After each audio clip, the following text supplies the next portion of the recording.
pisau analisis, output dari pisau analisis kan akan kita lihat apakah dia akan menyerang penguasa, apakah dia akan menyerang pada pemodal. Ini kan hanya soal bagaimana setiap orang melihat persoalannya saja gitu. Makanya kalau saya melihatnya pada ruang yang lebih fundamen gitu loh.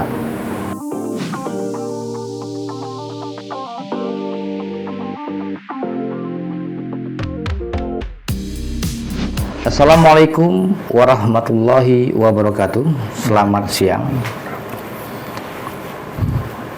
Politik adalah sebuah sikap, keyakinan, atau cara seseorang atau kelompok dalam menilai, memahami, dan menentukan pilihan terhadap masalah-masalah politik. Politik dipengaruhi oleh beberapa hal seperti ideologi, pengalaman pribadi, lingkungan sosial, kepentingan ekonomi, dan sosial. Bersama saya, Dedi Irawan, di Lentera Viral. Hari ini kita kedatangan tamu yang tentu tidak asing lagi. Beliau adalah salah satu aktivis 98 dan beliau juga merupakan pengamat politik di Sumatera Selatan. Selamat siang, Bung Tony Sian. Selamat siang, Bung Dedi. Iya.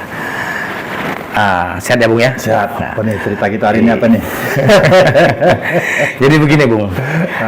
Indonesia beberapa hari ini digemparkan oleh aksi-aksi adik-adik mahasiswa yang tentunya tuntutan mereka itu salah satunya untuk DPR untuk segera mengesahkan undang-undang perampasan aset. Nah, ini saya mau tanya nih dengan Bung, apakah aksi kemarin yang dilakukan adik-adik mahasiswa se-Indonesia, apakah murni gerakan ini? Apa ada yang mendalangi, Bung? Apa ya? Gini, setiap orang itu kan punya cara membaca isu ya, cara membaca isu, kemudian melihat bagaimana atau kelompok-kelompok mana yang membawa isu ini. Nah, dari itu kan sederhananya kan bacaan kita jelas bahwa melihat bahwa gerakan student movement ini kan cukup on the track, bahwa mereka sebagai bagian dari sebuah social control itu tidak ada perubahan lah, artinya konsisten membawa ruang-ruang demokrasi ini tetap dalam relnya. Saya pikir apa yang dilakukan oleh mahasiswa kemarin masih pada jalurnya, masih koridor ya, masih dalam koridornya begitu, Pak. Apa asik sih lihatnya, apa dinamika yang mereka kerjakan, isu yang mereka bawa itu masih mencerminkan sebuah eksistensi dan martabat student movement lah, kira-kira seperti itu. Sementara ini ya kita baru melihatnya itu lah. Oke, jadi begini, Bung. Kalau ini di Jakarta ini kan sangat luar biasanya aksi-aksi adik-adik mahasiswa nih. Betul, bahkan terjadi korban. Ya kan, salah satunya kalau tidak salah itu ojol. Ojol. Nah, ketika ada salah satu korban dari ojol, ya kan, besoknya ini adik-adik mahasiswa mulai terjadi anarkis. Nah, apakah menurut Bung, apakah itu kecelakaan itu murni atau memang disengaja, atau ada aktor yang memang membuat gerakan itu seperti seolah-olah memang kejadian murni atau Ya, pertama-tama saya turut berduka cita ya terhadap aktivis buruh transportasi online ini ya. Suka atau tidak suka bahwa apa yang terjadi kemarin menjadi sebuah renungan kita bersama, jadi sebuah duka yang mendalam bagi kita orang gerakan. terlepas dari bahwa itu menjadi sebuah momentum dalam sebuah gerakan yang lebih masif dan lebih luas, saya pikir itu tidak seperti itulah. Saya melihatnya bahwa gerakan ini adalah sebuah gerakan moral yang memang menjadi tidak terkendali ketika ruang-ruang itu terlalu lebar, terlalu luas ya. Misalnya pada waktu aksi, kemudian bagaimana kelelahan teman-teman juga yang melakukan pengamanan, karena kan hari ini kan kita harus melihat bahwa berangkat dari peristiwa 98 misalnya gitu kan, bahwa proses pengendalian aksi ini kan juga tidak serta-merta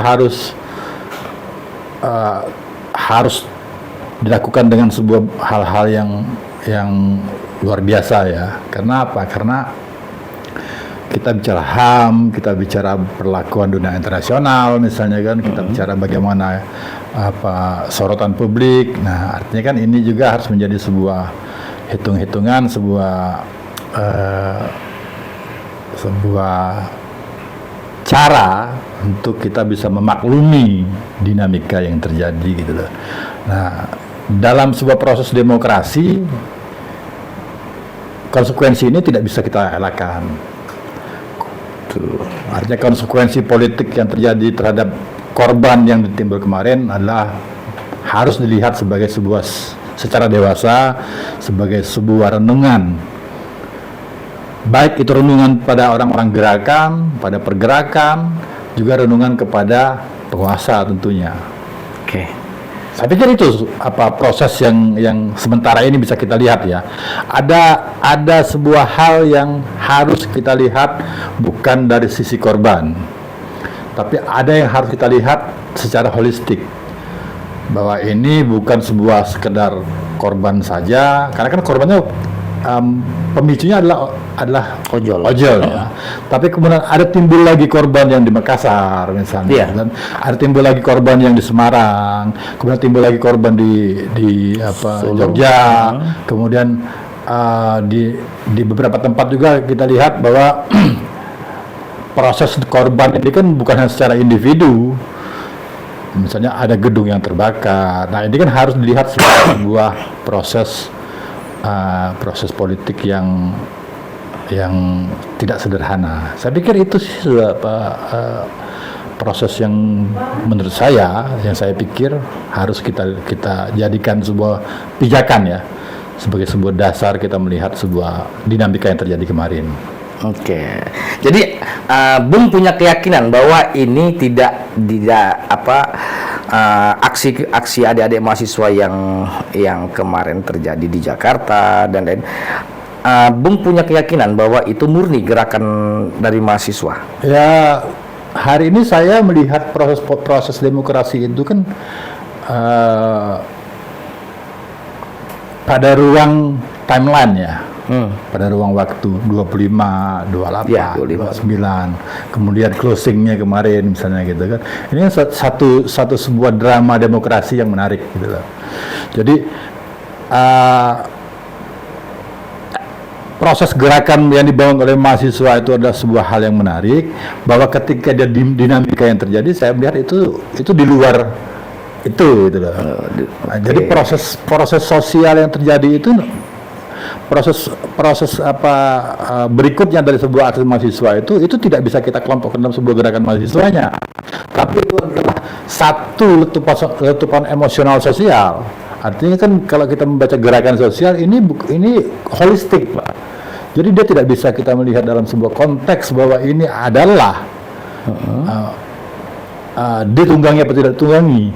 Karena kan kalau bicara ditunggangi atau tidak ditunggangi, semua ketika bicara hakikat adalah kepentingan, semuanya kan bicara bahwa kepentingan dong. Hanya ada tanda kutip quote unquote yang saya bilang bahwa pasca tanggal 25 itu sudah berbeda. Berbedanya dalam seperti dalam sebuah proses kekecewaan masyarakat.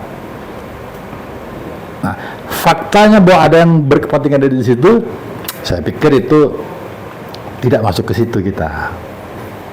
Oke. Ya, jadi memang tidak ada yang ditunggangi oleh oligarki atau dan lainnya gitu. Ya, bukan tidak ada, tapi saya tidak tahu.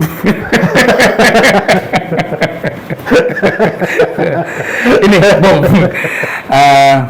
Jadi kita sampai saat ini menurut pengamatan Bung, berarti gerakan kemarin itu boleh dikatakan masih sebatas murni dan masih di jalur koridor yang memang betul-betul diperjuangkan oleh adik-adik mahasiswa ya. Pada waktu, pada isunya kan bisa kita lihat bahwa pada korbannya, itu kan proses yang lain juga cara membacanya, Pak.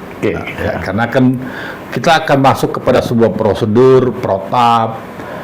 Ketika kita bicara protap, itu akan banyak cara pandang, akan banyak pisau analisis yang dipakai. Nah, pisau analisis, output dari pisau analisis kan akan kita lihat apakah dia akan menyerang penguasa, apakah dia akan menyerang pada pemodal. Ini kan hanya soal bagaimana setiap orang melihat persoalannya saja gitu. Makanya kalau saya melihatnya pada ruang yang lebih fundamen gitu loh. Yang lebih pada ruang yang awal gitu loh. Kritik terhadap lembaga Senayan ini yang penting. Nah, hari kan dia tidak boleh hilang kritik terhadap Senayan ini gitu loh. Pemicu awalnya apa? Ya, kalau masyarakat sudah tahu gitu loh, keresahan pada masyarakat bagaimana tersinggungnya publik dengan dengan sebuah komunikasi politik yang mungkin mungkin kurang latihan komunikasi ya gitu ya. Nah gini Bung, kalau tidak salah Prabowo dulu pernah jumpa pers juga berpidato ya kan untuk segera melegalkan undang-undang perampasan aset bagi koruptor ya. Tetapi sampai detik ini kan belum ada, sehingga beliau juga waktu pidato, saya masih ingat pidato beliau itu bilang kalau DPR tidak mau mengesahkan undang-undang perampasan aset, ya untuk apa ada DPR, bubarkan. Sehingga hal ini didengar oleh masyarakat Indonesia seluruhnya, sehingga kalau menurut saya menimbulkan beberapa pendapat. Apakah Bung, apakah gerakan kemarin itu dipicu dari kalimat Pak Prabowo sebagai presiden? Wow, ini agak luar biasa nih. Bung Deddy ini saya agak tersentuh gitu. Ini kan harus kita lihat. Saya melihatnya, bukan harus kita lihat ya, terlalu apa kalau sebilang yang harus kita lihat memaksakan gitu. Saya melihatnya proses yang disampaikan ini tidak serta-merta dari sisi Pak Prabowo sebagai seorang presiden. Simbol politik, kepemimpinan politik itu jelas gitu loh kan. Tapi yang harus dilihat adalah bahwa ada isu lain yang mengiringi ini, misalnya amandemen Undang-Undang Dasar 1945. Nah gitu loh. Lembaga DPR ini kan hari ini super power, Pak. Betul. Amandemen Undang-Undang Dasar 45 itu kenapa saya melihat ini dibutuhkan? Bukan hanya soal perpanjangan masa presiden. Bukan hanya terlalu sempit kalau kita melihat kayak kemarin isunya adalah amandemen itu untuk memperpanjang 3 periode segala macam. Terlalu sempit. Tapi ada esensi yang paling penting, pasal 7C itu loh. Apa itu bunyinya? Ya, presiden tidak bisa membubarkan DPR. Artinya posisi bergening politik seorang presiden itu terkunci. Ketika bicara dengan partai politik, negosiasi politiknya kan akan sangat terlalu panjang.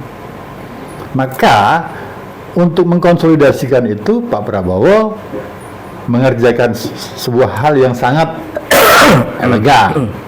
Dalam tanda kutip elegan itu adalah mencoba berkomunikasi dengan ketua-ketua partai, membangun sebuah. Tapi kan bicara soal permintaan partai politik ini kita juga tidak tahu permintaan lembaga politik ini kita harus jelas. Nah, pada sisi ini kita harus lihat, pada sisi ini bagaimana super powernya lembaga Senayan ini gitu loh. Ada perubahan, kalau kita literasinya banyak itu, ada perubahan misalnya dari tunjangan perumahan, kemudian cara menutup tunjangan perumahan itu, pendapatan yang didapat, dan ditambah dengan kontrol komunikasi yang quote gitu kan, menurut saya mungkin capek mereka tuh waktu pada saat menyampaikan omongan itu. Lelah ya. Mungkin kata anak Gen Z itu kan mungkin mereka lelah, Pak, gitu ya. Saya pikir itu ya. Artinya tadi peristiwa ini peristiwa dua kutub politik yang orang bilang presidensial, full power presiden. Faktanya kan kita melihat pada regulasinya, Pak. Misalnya kan mereka bicara bahwa tunjangan ini sampai Oktober. Siapa yang bisa percaya ketika itu di dalam APBN berubah?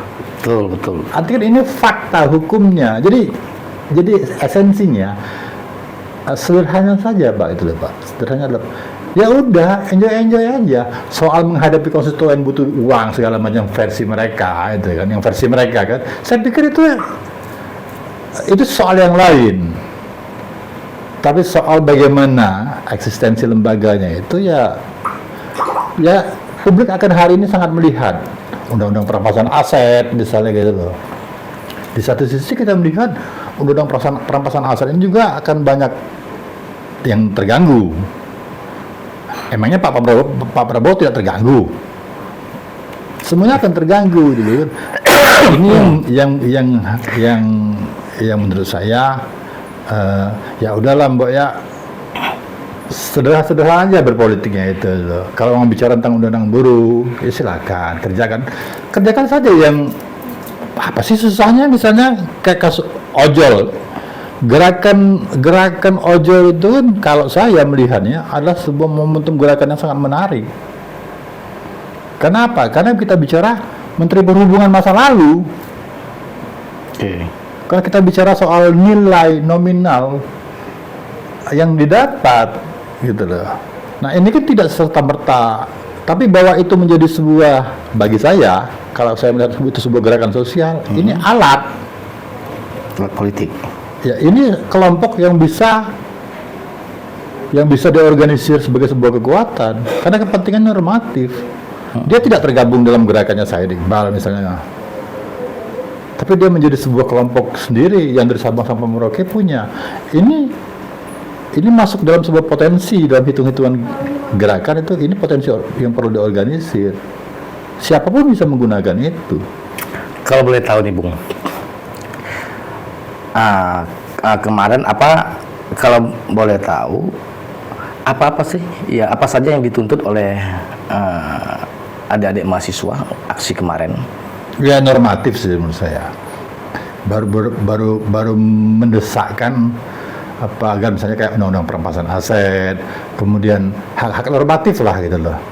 Mengkritik program-program pemerintah itu. Dari gerakan-gerakan ini ya asik-asik aja gitu loh. Student movement itu asik gitu loh. Karena student movement ini adalah sebuah gerakan yang apakah tidak ada sangkut pautnya dengan ucapan Pak Prabowo tadi karena kesal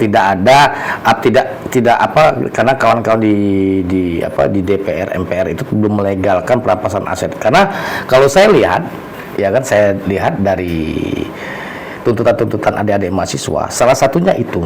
Jadi apakah ini tidak ada hubungannya dengan ucapan Pak Prabowo sehingga ini bisa terjadi aksi? Nggak ada ya? Nggak ada. Karena Pak Prabowo karena minta dukungan dari masyarakat, nggak ada.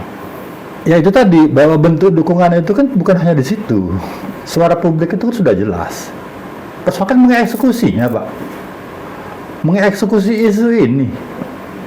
Ya, sehingga dari pembicaraan dari ucapan Pak Prabowo itu kan masalah untuk segera mengesahkan undang-undang perampasan aset. Kemudian ada tambahan lagi. Ya, sederhana kan sederhana. Pak Prabowo itu ketua partai. Iya, kemudian ada tambahan lagi. Artinya ini tidak menyangkut sorry. Maksudnya apakah ini bukan apa? Gerakan yang memang diciptakan oleh seorang politikus untuk minta dukungan masyarakat sehingga DPR untuk segera melegalkan undang-undang perampasan aset dan hal-hal yang lain. Oh, itu poin berikutnya. Itu poin berikutnya. Jadi kalau kita membaca apa yang Pak Bung Deddy sampaikan itu adalah poin penting dari sebuah resume. Artinya kan yang Pak Bung Deddy sampaikan itu adalah hal yang diskusinya lain gitu. Oke, Bung. Ini apa? Dari aksi kita di Sumsel kemarin kan itu alhamdulillah tertib, kondusif, tidak ada anarkis yang tidak terprovokasi. Dan kemudian hari ini itu sudah di grup WA itu ada selebaran minta pecat Kapolri kita. Nah, ini balik lagi nih. Ini seolah-olah ini aksi ini seolah-olah ada yang menunggangi, ada kepentingan di dua kubu. Ya kan, satu di tubuh TNI kemudian di Polri. Nah, ini menurut pandangan Bung gimana nih? Ya, kalau menurut saya itu sah-sah saja. Ya, sah-sah saja dalam sebuah konsultasi demokrasi. Isu itu adalah sebuah bagian yang, jadi politik Indonesia ini akan selalu ketemu pada titik kompromi, Pak. Itu akan ketemu dalam titik komprominya di mana? Ada yang bilang bahwa pecat Kapolri. Nah, kalau saya melihatnya hari ini Kapolri sukses dengan mengclosing aksi menjadi sedemikian menarik gitu loh. Artinya ada sebuah kerja politik yang sukses. Nah, dalam sebuah gerakan massa itu kita tidak bisa meng-cut orang emosi itu di awal. Kita pukul langsung tidak bisa. Jadi memang ya, kalau punya keyakinan bahwa kemarin itu aksi itu murni dari adik-adik mahasiswa. Ya, karena tidak ada yang menunggangi. Karena itu kan diikuti dengan bagaimana Pak Prabowo bilang segera eksekusi undang-undang perampasan aset. Bahwa hari ini ada dinamika yang lain. Ya, hari ini kan udah keluar selebar isu pecat Kapolri macam. Ya itu bagi saya akan menjadi sebuah poin alat ukur. Apa ukurannya kita bicara pecat Kapolri? Jadi bagaimana menurut saya itu loh. Dan dinamika politik yang terjadi hari ini itu bagi saya tidak meruntuhkan marwah Kapolri, justru memperkuat. Sebagai seorang pemimpin, saya sebagai seorang presiden, ya artinya begini, ya artinya itu kan menurut pandangan Bung kan. Tapi kan pada kenyataannya hari ini itu selebar pecat Kapolri kan sudah tersebar di mana-mana. Artinya di sini kan ada orang, kalau menurut saya ini artinya ada orang yang punya kepentingan yang menunggangi supaya aksi ini berjalan untuk memecat Kapolri. Ya itu kan ekspresi, mungkin kritik bagi Kapolri bahwa satu fakta kemarin itu berakses pada isu pecat Kapolri. Muaranya bagi Kapolri kan bukan pecat, mengevaluasi SOP. Bagi presiden mengevaluasi SOP, misalnya seperti itu. Ya mungkin saja Kapolri sendiri yang berisu ini. Mungkin saja. Kan saya tidak menyatakan saya punya faktanya, tapi kalau kita melihat dari semua sudut pandang kemungkinan, ya tidak ada yang tidak mungkin. Gitu ya. jadi itu Pak, maksud saya melihatnya drama ini. Drama demokrasi yang terjadi hari ini sebuah pembelajaran penting bagi kita. Anak-anak mahasiswa kemenangan demo kan tidak pernah punya memori soal 98. Ada kemiripan nggak nih dengan 98? Ada kemiripan dan perbedaannya apa? Ya kalau kemarin itu meninggal mahasiswa, Sabang sampai Merauke bergerak Pak. Tapi karena yang meninggalnya ojol berbeda. Tapi traumanya itu sama, tegangnya orang menunggu orang-orang tua melihat anak-anaknya mahasiswanya. Karena hari ini kan generasi saya ini ya Pak, itu generasi kita lah mungkin ya, itu menjadi bagian dari sebuah proses galaunya 98. Bung mungkin punya anak akan terbayang bagaimana kondisinya 98 seperti itu. Kalau 98 kan reformasi nih, dia kan bergeraknya karena reformasi. Hari ini itu kan teman-teman selalu mencuakan revolusi. Apa sih perbedaan revolusi dengan reformasi? Menurut saya selalu punya satu apa namanya pedoman ya, satu panduan bahwa tidak ada yang berbeda di atas muka bumi ini. Jadi kemarin 98 sama saja seperti sekarang. Isunya adalah perampasan aset misalnya. Isunya adalah isu-isu normatif. Jadi tidak ada. Tapi satu yang harus kita ambil hari ini, semua orang tegang dan merasakan bagaimana tegangnya potensi kerusuhan itu. Semua orang bicara harga beras. Nah ini kan harus dikelola bahwa you kalau mau bicara revolusi, jangan asal ngomong soal revolusi. Karena revolusi itu memiliki semua syarat pokok. Instrumen jelas. Orang bicara darurat militer kemarin, misalnya gitu kan. Bicara darurat militer itu karena ketika kejadian pembubaran DPR. Nah, kalau presiden melakukan pembubaran DPR, itu melanggar undang-undang. Jelas melanggar undang-undang dasar. Pasal 7C kita lihat itu bahwa presiden tidak boleh membubarkan DPR.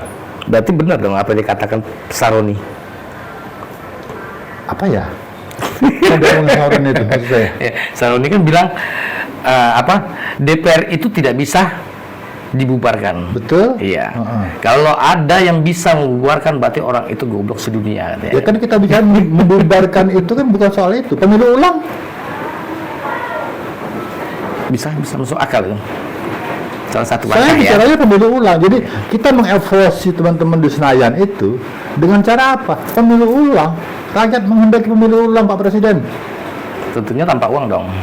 Apa masih pakai uang juga? Itu soal berikutnya ya. Tapi bahwa kritik terhadap lembaga teman-teman di sana yang melukai hati rakyat adalah mencari orang-orang yang baru. Pemilu ulang laksanakan. Artinya dibubarkan tidak dibubarkan. Berarti betul artinya revolusi dong. Revolusi di DPR, MPR. Enggak juga gitu loh. Artinya kalau revolusi kan artinya menghabisi nih. Itu kan soal mencari proses yang menurut masyarakat bermartabat orang-orangnya. Jadi kita mengharapkan bahwa aksi-aksi itu adalah aksi-aksi yang bermartabat. Ya kalau misalnya politisnya tidak bermartabat, ya jangan harapkan bahwa masyarakat bisa bermartabat. Ini kritik terhadap politisi Senayan. Nah, untuk ini kan DPR salah satunya yang dituntut oleh teman-teman mahasiswa itu kan DPR itu meminta tambahan anggaran. Kira-kira menurut pandangan Abang masuk logika tidak dengan yang gaji mereka itu 3 juta per hari, kemudian research-nya ya kan, kemudian penambahan aspirasi dan sebagainya.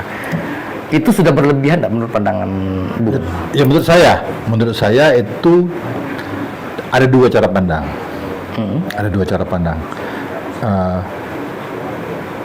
Ketika itu diikuti dengan sebuah konsistensi kinerja, masyarakat akan bisa menerima. Tapi ketika bicara undang-undang perampasan aset juga tereksekusinya, bagaimana masyarakat bisa menerima?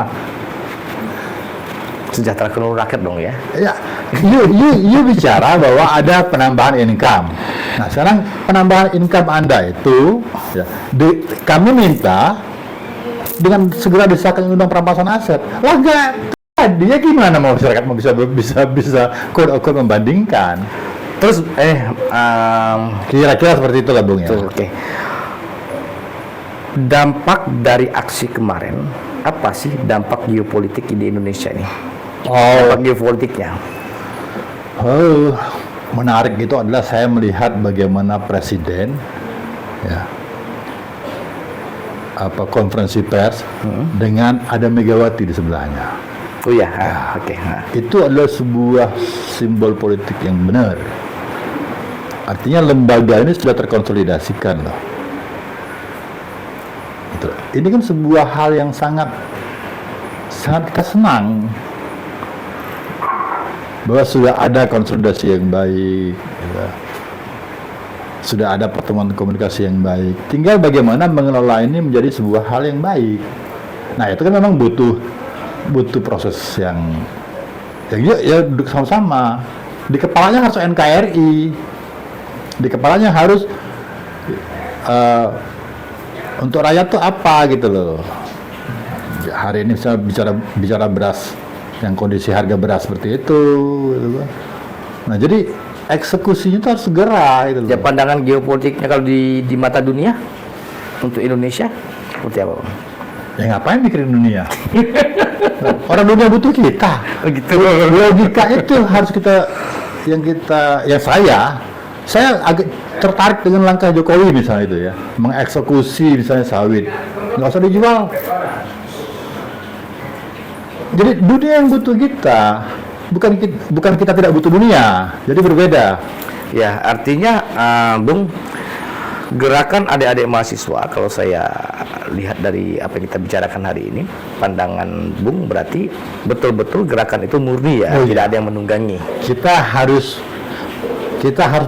menyajikan student movement ini, harus mengikat student movement ini pada tracknya. Karena kita butuh student movement sebagai alat kontrol. Orang mau bilang gerakan mahasiswa ditunggangi, nggak ada itu menurut saya. Oleh oligarki tidak ada sama sekali ya. Nggak usah kita kembangkan isu itu.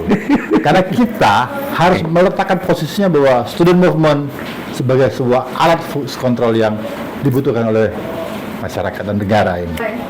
Oke, terima kasih Bung pada waktunya hari ini setelah memberikan